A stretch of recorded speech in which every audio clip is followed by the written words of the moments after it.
Y'all know ancestors are not just elderlies, right? Your ancestors can be anybody who has crossed over. Like, for example, my husband is my ancestor now. He's an ancestor. My baby is an ancestor now. If you've lost a family member and they were young, 15, 16, 18, 19, it doesn't matter what age, they're an ancestor. So when I be like, burning money to my ancestors or my ancestors protect me, I'm not just talking about the ones from the 1950s. I'm talking about all of them, mostly the ones that I've gotten a chance to experience and know here in this 3D room. And even if I didn't get to know them, I still like honor the ones that I know through pictures or stories that met me. So right now I'm burning ancestor money, and I'm burning my second batch because I burned some on Monday and then I got tired. And so I'm burning my second batch to my other loved ones. And what's so funny is, like, I used to burn ancestor money literally all the time. When I first started burning it in 2019, I would burn it like religiously. Like every few days, I was burning ancestor money, and it was literally paying off because when you give to them, they give back to you. And I played with.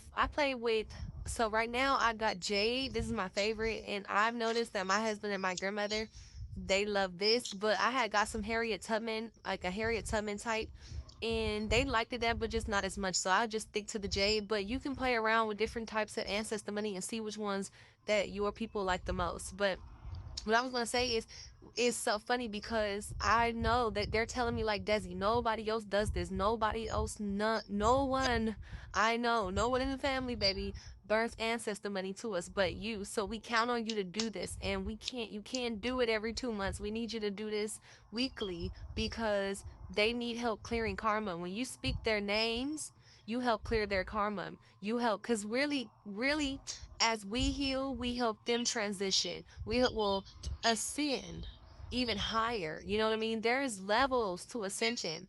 So a lot of our loved ones, when they pass away, they're not in the highest realm. They're not in that room of like complete bliss in heaven. They're usually stuck in some sort of purgatory. And so it is so important for you to heal yourself, work on yourself, because as you do that, you help them, and they're usually assigned to us when they pass away.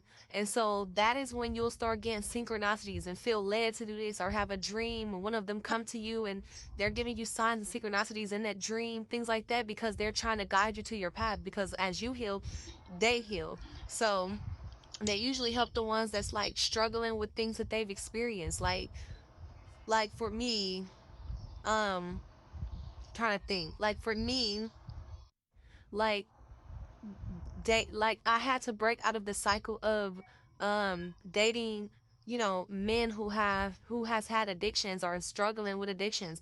So because my husband was the main person in my life, the main source in my life that was struggling with addiction, that was around me, he now helps guide me through that. Because obviously, like, I still was kind of doing the same thing even when he passed, like still attracting and falling in love with people who was sick, and end up having to be the doctor and heal them. So he guides me through that and keep me on my path. But my grandmother, like, she's there. She's the one who like kind of pushed me into my spiritual awakening and had me start like looking into African spirituality and just tapping into myself. So like all of your spirit guides and your ancestors, because yes, ancestors can be a part of your spiritual guide team, um play a different role in your life. You know what I mean?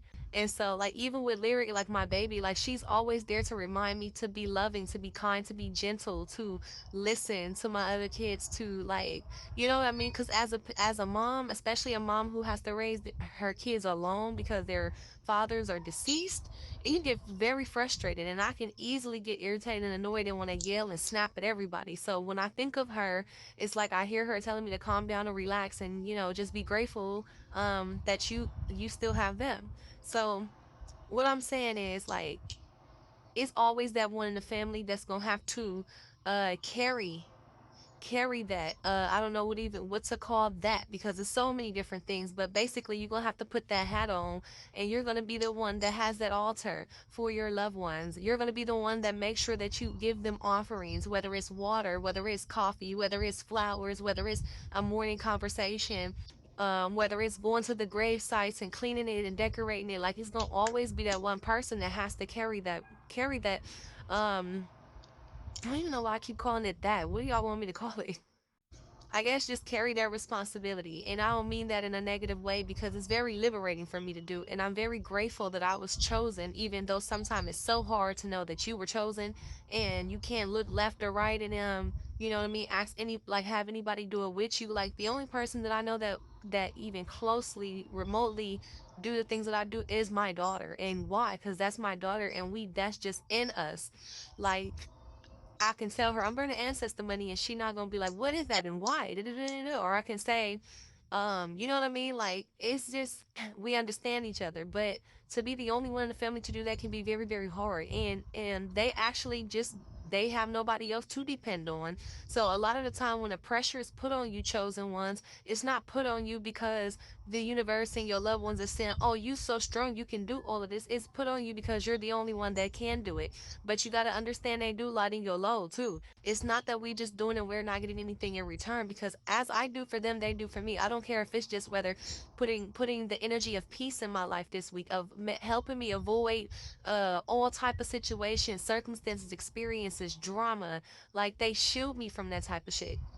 You know what I mean? And then they add abundance in my life. And abundance don't just come in money forms. Abundance is your kids and you and your kids waking up every day. Abundance is having enough money to cover your light, your water, to buy everything you need, food, necessities. Like abundance in your life to get blessed and to, like even when you meet a social media stranger and they just feel you with positive energy or love or say something kind to you, like that is abundance. You know what I mean? And they open doors for me. And a lot of the time, I don't experience what I hear a lot of people experience when they go out in the world.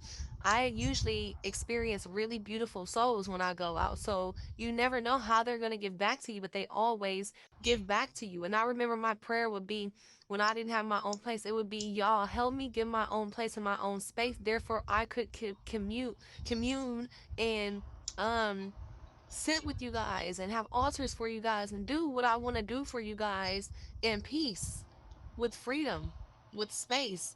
And they told me right away, like, we're gonna do that for you. Just be patient, be patient. And it took a few years, but they end up doing it. And the first thing I set up when I got in my new place was my altar. Um, and so, man, take care of them. Take care of them. Like a lot of us have lost. A lot of people are just now going through like big losses when it comes to losing family members. And I it sucks when you are religious because you feel guilty, or you feel, or they're usually afraid, or they're usually you like fear mongered out of doing things when it comes to their ancestors. You know what I mean? So I'm not technically talking to you if you a Christian and you looking at me like, if you don't agree, you don't agree. This is not the video for you. But I'm talking to the ones that do venerate and like to keep a connection when it comes to their ancestors. Yeah, burn that ancestor money. Talk to them, call their name out, write to them, get a flower, put it on the altar and say, this is for you. Granny, this is for you. Mom, this is, just do things like that. And you'll see that they're going to show up in your life in so many different ways, like the music, the movies, songs will come on and it'll be like they just speaking to you. You might get a vision of them in your head. You might notice yourself sounding like them. Like, it just be a beautiful ways that they show you that they are there. So I just want to leave that to y'all. Oh, and I didn't even get to finish making my video last week. I actually made the video and it deleted, so I took that as a sign that I wasn't supposed to make a whole video to it. But when I went to the spiritual expo, I did sit down and I was able to talk to a medium, and I said nothing. And the first thing he said was, "You have an older male behind you, a younger male on the right of you, and an older grandmother on the left of you." And another feminine energy.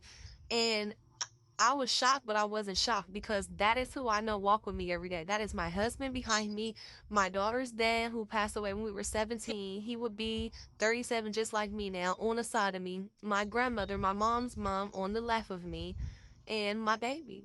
And he told me so much more. Like, they literally spoke to me through him. But it was just so beautiful. And I hope this inspires somebody and encourages you to know that your loved ones have not forgot about you. They have not left you. They are not dead, sleeping, stuck. They're right there with you, so don't be afraid to talk to them.